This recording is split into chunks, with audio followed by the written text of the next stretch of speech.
बाद कुछ अज्ञात भी थे, 7 दिनों तक लगातार उसके साथ बलात्कार का केस हुआ, बड़ा गर्म था। बाद में पता चला कि नहीं, महिला खुद दोषी है। वहाँ हार्दिक पांड्या जैसे करोड़ों रुपए देके एलुमनी महिला को देने की आवश्यकता नहीं है। मैं देखा कि घाट पे बच्चे घूम रहे हैं तो क्यों ना उनको बैठा के पढ़ाया जाए, उनको कॉपी किताब झोला बैग मैट प्रोवाइड कराया जाए।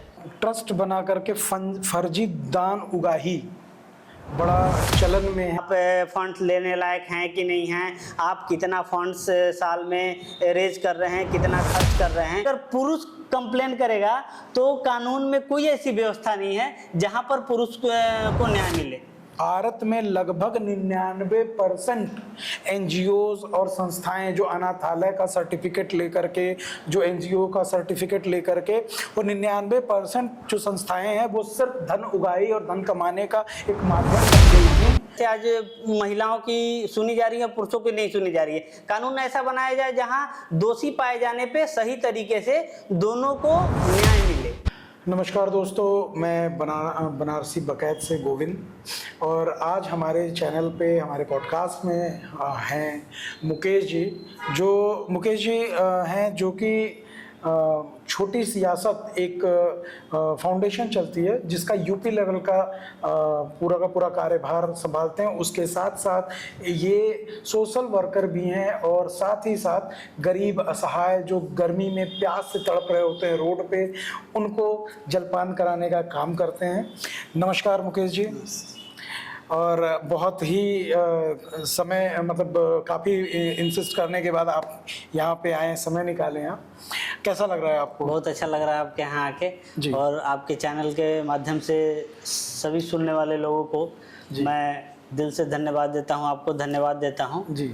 और महादेव की नगरी है तो सभी को हर हर महादेव। हर हर महादेव भी है। बहुत आप जो काम करते हैं, सोशल वर्कर हैं आप, और जो सोशल वर्क का काम करते हैं वो बनारस में कहाँ पे आपका ऑफिस है, या आप कहाँ पे से उसको चला रहे हैं? जैसे जो पढ़ाने वाला हमारा काम होता है वो बच्चों को, वो सामने घाट गंगा तट पे होता है। अच्छा। और ये इवनिंग में चलता है 4 से 5, शाम को 4 से 5 जी। और इसके अलावा जो हमारा अभी गर्मी का सीजन चल रहा है तो गर्मियों में हम सड़कों पे मेहनत करने वाले लोगों को पानी बांटते हैं। अच्छा, जो मई और जून में 2 महीने रेगुलर चलता है। ये अलग अलग लोकेशन इसका चेंज होते रहता है। जैसे गुरधाम चौराया हो गया, गुदवलिया चौराया हो गया, लंका चौराया हो गया, दुर्गा कुंड हो गया। इन जगहों पे बेचने वाले, सब्जी बेचने वाले और जूता पॉलिश करने वाले, रिक्शा चालक, ट्रॉली चलाने वाले, और इन सबों को बांटा जाता है। अच्छा, तो ये तो बड़ा वो है, मतलब मेहनत वाला काम भी है और बहुत अच्छा काम है, इनिशिएटिव अच्छा है। तो ये सिर्फ गर्मियों में ही आप काम करते हैं? मौसम चेंज जैसे अब सर्दी का मौसम आ गया तो कंबल का ये हो गया। अच्छा। ठीक है, चाय पिलाना लोगों को, फिर चाय का काम जाड़ों में करते हैं? सर्दियों में। और उसके बाद जैसे पुराने कपड़े अगर हमको मिलते हैं, लोग देते हैं, तो पुराने कपड़े बढ़िया से धुल के प्रेस करके लोगों तक पहुंचा। तो ये कपड़े कलेक्ट कैसे करते हैं आप?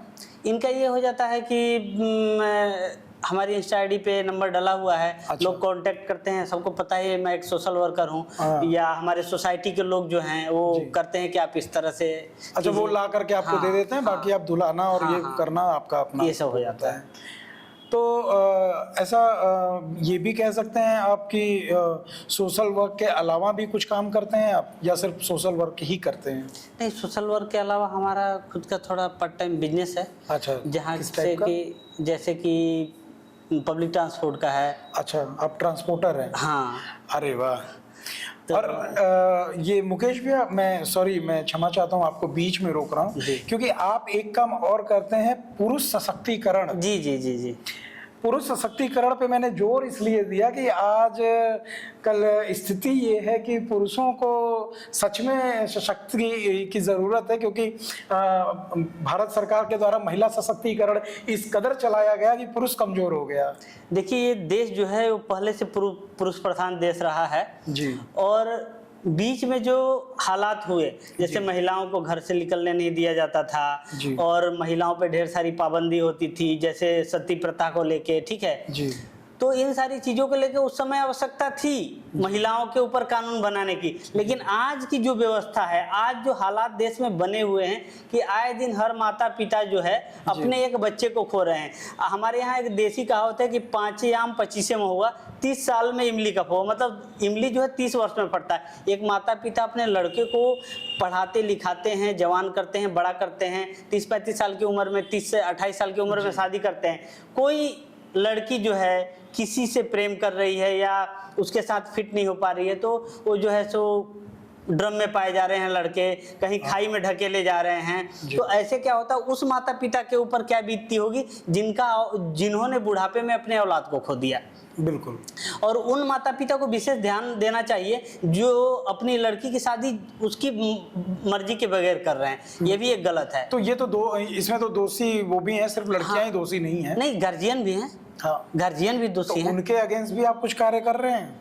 अब पुरुष सशक्तिकरण पे धीरे धीरे हम करके आवाज उठा रहे हैं, और मैं चाहता हूं कि पुरुषों के लिए कानून बनाया जाए। जैसे कि अगर कोई पुरुष है किसी लड़की से प्रेम करता है जी, तो अगर लड़की जाके उसकी कंप्लेन कर देगी जी, तो उस पुरुष को सजा मिल सकती है। लेकिन अगर पुरुष कंप्लेन करेगा तो कानून में कोई ऐसी व्यवस्था नहीं है जहां पर पुरुष को न्याय मिले। बात तो सही है। अगर दो लोग, एक लड़का लड़की लिव इन रिलेशनशिप में रहते हैं और दोनों एक दूसरे से प्रेम करते हैं और दोनों अपनी मर्जी के हिसाब से, दोनों की मर्जी के हिसाब से अगर वो शारीरिक संबंध बनाते हैं, तो लड़की अगर कंप्लेन कर देगी तो रेप केस में आ जाता है। और लड़का कहीं जाके कंप्लेन ही नहीं कर सकता है, क्योंकि पुरुष के लिए कानून बना ही नहीं है। अच्छा, तो आप ये कहना चाह रहे हैं कि मतलब पुरुषों के लिए भी एक ऐसी व्यवस्था जी, एक ऐसी व्यवस्था होनी चाहिए। पुरुष इसका दुरुपयोग भी तो कर सकते हैं, और पहले से जो इंसान प्रताड़ित है उसका सदुपयोग करेगा, क्योंकि इस समय आवश्यकता है पुरुषों को इसकी, कानून की। और कानून, मैं ये नहीं कह रहा हूँ कि कानून ऐसा बनाया जाए जहाँ पुरुष, जैसे आज महिलाओं की सुनी जा रही है, पुरुषों की नहीं सुनी जा रही है। कानून ऐसा बनाया जाए जहाँ दोषी पाए जाने पे सही तरीके से दोनों को न्याय मिले। नहीं, जैसे मैं आपको यहाँ पे इंटरप्ट करूँगा, जैसे एक केस से इसको वो हम करते हैं। अभी हाल ही में एक मेरे मित्र का मतलब कॉलेज ग्रुप का लड़ाई था, जिसमें कि जो लड़की थी, है ना, उन्होंने मतलब ब्रेकअप हुआ, लड़की लड़का साथ में रहते थे, ब्रेकअप हुआ। ब्रेकअप के 6 महीने बाद लड़का किसी और के साथ अटैच्ड हुआ और वापस से लड़का जो जिसके साथ अटैच था, दूसरी पर्सनालिटी, उनके साथ का लिया गया कुछ पर्सनल तस्वीरें ये पहली जो महिला मित्र थी उनको शेयर करके मेंटली हैरास करता था, परेशान करता था। तो इस समय अगर पुरुष सशक्तिकरण इस लड़के के साथ हो जाए जी, तब इस लड़की का क्या होगा? नहीं, तो पहले से महिला सशक्तिकरण ऑलरेडी है ही, और अगर पुरुष सशक्तिकरण होगा तो जहां पुरुषों को न्याय नहीं मिल रहा है, जैसे कोई पत्नी है वो घर में प्रताड़ित कर रही है, बार बार उससे झगड़ा कर रही है, उसको धोष दिखा रही है कि मैं डिवोर्स लूंगी, एलुमनी लूंगी। और जैसे कर्नाटक में एक केस सामने आया था कि एक महिला 6 लोगों से शादी करके सबसे एलुमनी ली, लास्ट में वो पकड़ी गई। तो ऐसे जगह पे मैं बोल रहा हूँ कि ऐसे जगह पे जहाँ दोषी है वहां कानून बनाया जाए, न कि कानून ऐसा बनाया जाए कि एक तरफा सुना जाए। जैसे महिलाओं के संदर्भ में जो कानून बना है उसमें महिला दोषी है फिर भी पुरुष की नहीं सुनी जाती है। इसलिए कानून ऐसा बनाया जाए कि जो दोषी है उसको सजा मिले और जो निर्दोष है उसको न्याय मिले। एक दूसरा केस अब बनारस का, हम एक और भी अभी रिसेंट बड़ा ताजा केस है थोड़ा, जिसमें कि एक महिला थी जिसपे एक केस बना था कि एक लड़की है जिसके साथ 7 दिनों तक लगभग 12-13 लोगों का नाम आया था और उसके बाद कुछ अज्ञात भी थे। 7 दिनों तक लगातार उसके साथ बलात्कार का केस हुआ, बड़ा गर्म था। बाद में पता चला कि नहीं, महिला खुद दोषी है। तो पुरुषों का तो नाम सामने आया था और चेहरा भी आया था जी, न महिला का ना नाम सामने आया, ना चेहरा, ना जाति, ना कुछ। यही तो बात है, इसीलिए तो कानून की आवश्यकता है। उस न्यूज को मैं भी सुना था, उसकी फ्रेंड खुद सामने आके बोली थी कि मेरी जो दोस्त है वो अच्छी नहीं है। हाँ, तो ऐसे संदर्भ में पुरुषों को न्याय मिलना चाहिए। और मैं कहता हूं कि अगर रेप हुआ है तो इसमें कड़ी से कड़ी जांच करके उसको सजा मिलनी चाहिए। बिल्कुल। अब भी इसी में एक केस और है एलोमनी का, अभी आपने हाँ, नाम लिया। एलोमनी का। एलोमनी वाले में मैं बार बार बोलता हूँ कि एलोमनी की आवश्यकता जो है जिनको है उनको मिलनी चाहिए, और जिनको नहीं है उनको नहीं मिलनी चाहिए। अगर महिला पुरुष दोनों सक्षम हैं जी। कमा के अपना और अपने बच्चे का भरण पोषण करने में, तो वहाँ दोनों अपनी इच्छा से अलग अलग हो सकते हैं। वहाँ हार्दिक पांड्या जैसे करोड़ों रुपए देके एलुमनी महिला को देने की आवश्यकता नहीं है। लेकिन जहां अगर लगता है कि नहीं पुरुष को एलुमनी मिलना चाहिए, जैसे कोई है उसकी वाइफ जो है वो जॉब में है, गवर्नमेंट जॉब में है, बिजनेस कर रही है, तो वहां पर जो है सो होता ये है कि हमें डिवोर्स चाहिए और हम किसी अमीर लड़के से शादी कर ले रहे हैं, और लड़का क्या कर रहा है उसी तरह जीवन यापन कर रहा है, वहां लड़के को एलुमनी मिलना चाहिए जी। अभी एक यूपी में मामला आया था ना, एक एसडीएम थी कि क्या थी, वो बेचारा गरीब कर्मचारी था जो कि उनको कमा खा के ज्योति मौर्य का केस आया था। ऐसे में ज्योति मौर्य ने एक ऑफिसर से शादी कर ली, ठीक है, लेकिन ज्योति मौर्य को उनको एलुमनी देना चाहिए ना उस लड़के को। तो यहाँ पर पुरुष सशक्तिकरण की आवश्यकता तो है ही। तो इस बारे में पुरुष सशक्तिकरण में ज्योति मौर्य के खिलाफ में आप लोगों ने कुछ किया? देखिए उस वक्त तो हम इतना जमीनी स्तर पे आवाज नहीं उठाए, और ये मामले उस समय बहुत ज़्यादा संगीन में नहीं था, लेकिन अभी धीरे धीरे जैसे ये मामले बढ़ते जा रहे हैं उसको देख के लगता है कि नहीं, इसके लिए काशी महादेव की नगरी से आवाज़ उठना चाहिए। और आवाज़ उठने का सबसे बड़ा रीज़न ये है कि आप जरा सोचिए, महादेव की नगरी में महादेव के लिए पार्वती ने अपना पूरा घर बार छोड़ के आया था, करोड़ों की संपत्ति छोड़ के आ गई थी एक संत के लिए। तो यहाँ से आवाज़ उठेगी तो मुझे लगता है कि लोगों में एक बड़ा मैसेज जाएगा और सीख जाएगा, और बहुत सारे लोग जो हैं वो बोल रहे हैं कि नहीं इस पे कानून बनना चाहिए पुरुषों के लिए। और चूंकि मैं एक समाज सेवा करता हूं तो ये भी उसी का एक हिस्सा है और अंग है, और जरूर आवाज उठाएंगे हम। आपकी एक संस्था है जिसपे आप पूरा यूपी लेवल का काम संभाल रहे हैं, जिसका नाम है छोटी सियासत जी। तो ये छोटी सियासत किस प्रकार से सियासत से बरी है या सियासत कर रही है? नहीं, छोटी सियासत चैरिटेबल ट्रस्ट जो है वो गुजरात में इसका मदर सेंटर है, और निकिता जी इसकी फाउंडर हैं। अच्छा। और यहाँ पर जो है मैं इसको संभालता हूँ, और ये किसी भी तरह का पॉलिटिकल नहीं है, पूर्ण रूप से ऐसे परिवार जिनके माता पिता असमर्थ है अपने बच्चों को पढ़ाने में, जो दोनों लोग घर यापन करने के लिए काम पे चले जाते हैं और उनके बच्चे सारा दिन खेलते रहते हैं, उनके पास इतना पैसा नहीं है कि वो विद्यालय में पढ़ा सके, उनके पास कोई बढ़िया सा संसाधन नहीं है जहां बैठा सके, किसी ट्यूशन में भेज सके। तो ऐसे संदर्भ में मैं देखा कि घाट पे बच्चे घूम रहे हैं, तो क्यों ना उनको बैठा के पढ़ाया जाए, उनको कॉपी किताब झोला बैग मैट प्रोवाइड कराया जाए। अच्छा, तो ये आपकी संस्था सिर्फ उनके लिए कार्यरत है सर, जो जिनके माता पिता काम पे चले जा रहे हैं उनको पढ़ने में? जो गरीब लोग हैं, जैसे जो फल बेचते हैं, सब्जी बेचते हैं, जूता पॉलिश करते हैं और रिक्शा चलाते हैं, मजदूरी करते हैं, उनके लिए है। जो सक्षम लोग हैं वो तो खुद ही बड़े बड़े विद्यालयों में पढ़ा रहे हैं अपने बच्चों को। बिल्कुल सही। कुछ जगहों का नाम मैं लूंगा आपसे। एक है मैदागिन, दूसरा मलदहिया, तीसरा सारनाथ जी, और चौथा चंद्रा चौराहा जी। यहाँ पे गरीबों के बच्चे जो भीख मांगते हैं जी, गाड़ियाँ रुकती ही पेन लेकर के दौड़ पड़ते हैं उनके पीछे जी जी, उनको भी आपकी संस्था कभी ध्यान में रखती है पढ़ाने के लिए, या उसके लिए आपकी संस्था ने या आपने क्या कार्य किया अभी तक? देखिए अभी ये गुजरात से चल के कारवा यहाँ तक आया है, तो निश्चित तौर पे बड़े, मैंने बनारस का ही नाम लिया है सर। हाँ हाँ ठीक है, तो बड़े पैमाने पे बनारस में भी काम होगा, क्योंकि हमको 1 साल ही हुआ यहाँ करते हुए।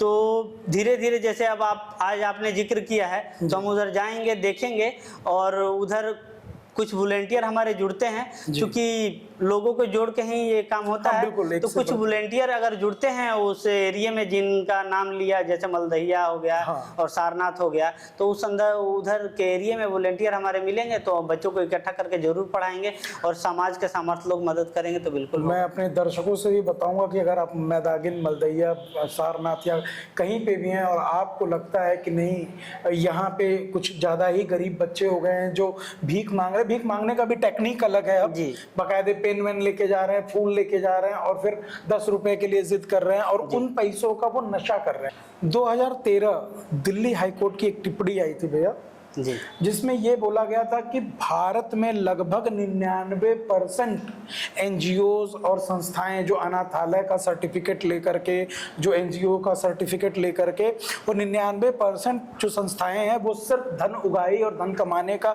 एक माध्यम बन गई थी और इन पे जांच बैठनी चाहिए थी। इस बारे में आप क्या कहना चाहते हैं? आपकी संस्था इससे कितनी भिन्न है?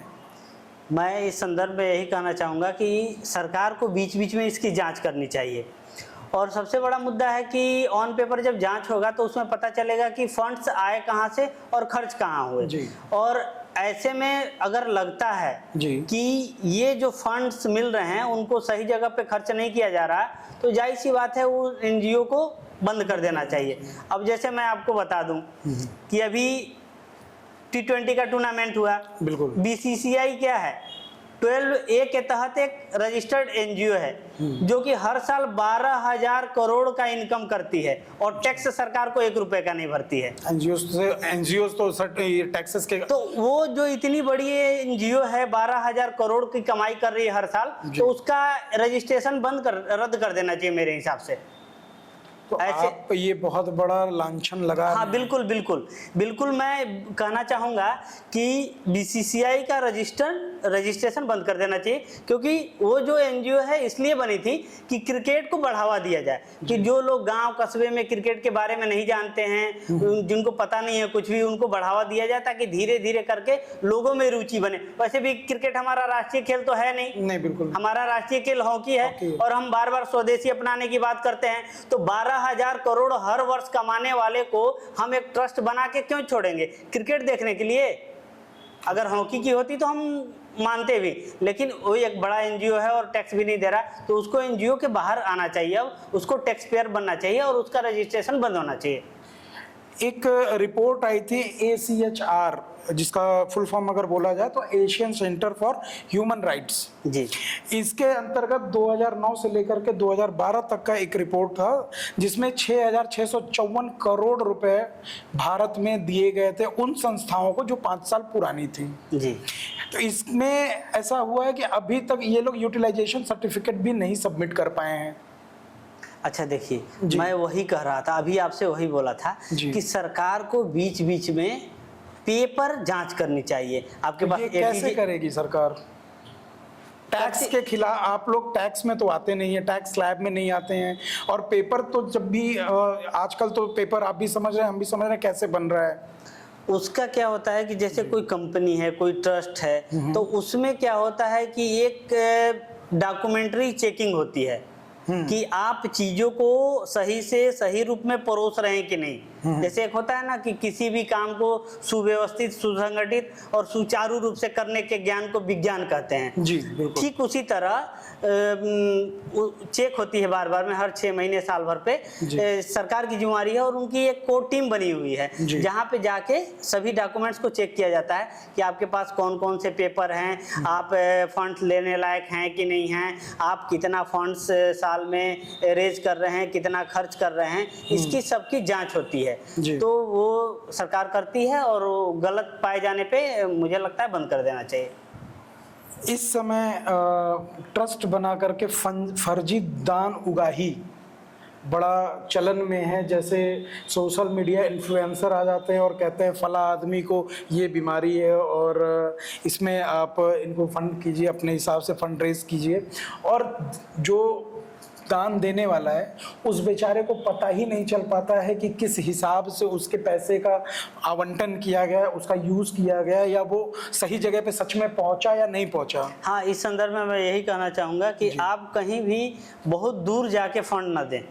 जैसे आपके शहर में कोई है जो कि जमीनी स्तर पे काम कर रहा है, आप उनसे संपर्क करें और आप वहाँ एट ए टाइम जाके देखें कि जैसे मैं पढ़ा रहा हूँ, कोई आके देख सकता है कि हाँ हर रोज पढ़ा रहा हूँ कि नहीं, मैं पानी बांट रहा हूँ, तो उसमें क्या होता है पहले हम लोग स्टेटस लगा देते हैं तो पता चलता है कि इस चौराहे पे, दुर्गा कुंड चौराहे पे, गोदवलिया चौराहे पे कार्यक्रम हो रहा है, तो आप उसमें शामिल रहे। चूंकि आपने फंड दिया है और आपने कुछ दिया है तो वहाँ आपको रहना जरूरी है। आप अगर कंबल बंटवा रहे हैं किसी इन्फ्लुएंसर के माध्यम से तो आपको वहाँ रहना चाहिए कि हाँ, चूंकि इन लोगों के माध्यम से क्या होता है एक टीम वर्क मिल जाती है। अकेला आदमी कहाँ से लाएगा 10 लोग, तो एक टीम वर्क मिल जाती है। लेकिन टीम वर्क के बाढ़ में आप पैसे का दुरुपयोग ना करें। आप जिस भी जगह कर रहे हैं, अगर उस आदमी ने अपने बच्चे के जन्मदिन पे, शादी की सालगिरह पे, जैसे यहाँ बहुत सारी संस्थाएं भोजन बांटती है, कपड़ा बांटती है, तो एट ए टाइम वो लोग मौजूद होते हैं, तो ऐसे ही दें। बहुत सोशल मीडिया पे किसी को देख के ऐसे फंड ना दें,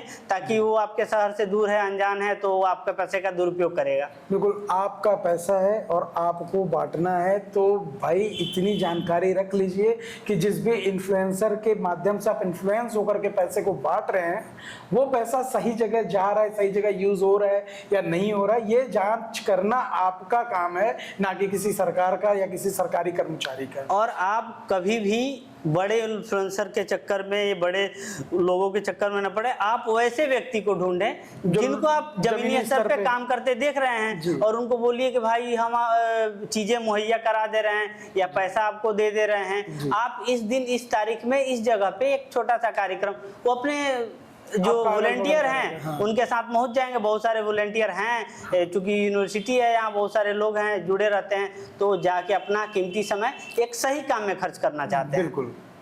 तो बहुत बहुत धन्यवाद भैया, आपने सारे प्रश्नों के जवाब बड़ी ही सतर्कता और बड़े ही मजबूती से दिया। और आखिरी में यही कहना चाहूँगा कि ये जो है ये हर समय चलता रहेगा, क्योंकि न थके हैं पाँव कभी, न हमने हिम्मत हारी है, हमने देखे हैं कई दौर और आज भी सफर जारी है। क्या बात है, आज भी सफर जारी है, और ईश्वर से यही प्रार्थना रहेगी कि ये सफर लगातार चलता रहे और आपको हम दोबारा अपने यहाँ पे बुलाएं और आप आएं। नहीं, आपने बुलाया इसके लिए बहुत बहुत धन्यवाद। और मैं बनारस के जितने भी लोग आपको देख रहे सुन रहे, उन सबसे रिक्वेस्ट करूंगा कि ये बहुत ही अच्छा प्लेटफॉर्म है, अच्छे लोगों को यहाँ आना चाहिए और लोगों को देखना चाहिए। आप सर को फॉलो कीजिए और इनके साथ जुड़िए। बहुत बहुत धन्यवाद।